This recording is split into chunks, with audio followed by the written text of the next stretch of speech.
কত হলো রে যতীন? কর্তা, প্রথম 2 ঝুড়ি 20 কিলো 400 গ্রাম। কি বললি?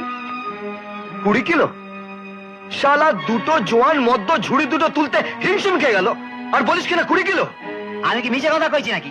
এসে দেখে নে, এ আমাদের ধর্মের কাটা, আরে ধর্মের দাড়ি। শালা দেখি তো তোর ধম্মের দাড়ি। এই মাল্লা বাঁধো। শালা ধম্মের কাঁটা দেখাচ্ছে। হ্যাঁ? সে কি রে, তোর ধম্মের কাঁটা যে একদিকে কাত হয়ে গেল। এই শালা, এটা কি? ও কিছু না, আমি কি করে জানবো? তুমি জানো না? হ্যাঁ। তোমার বাপ জানে?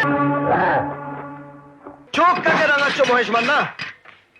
আজ তোমার ধোকাবাজি ধরা পড়ে গেছে। তুমি এইভাবে গরিবদের ঠকাচ্ছ। এর বদলা আমি পড়ে নেব, কিন্তু আজ থেকে এই চোরের আড়তে মাছ বেচা বন্ধ। চল বললাম, মালোটা। খবরদার, কেউ মালে হাত দিবি না, খুন খারাপি।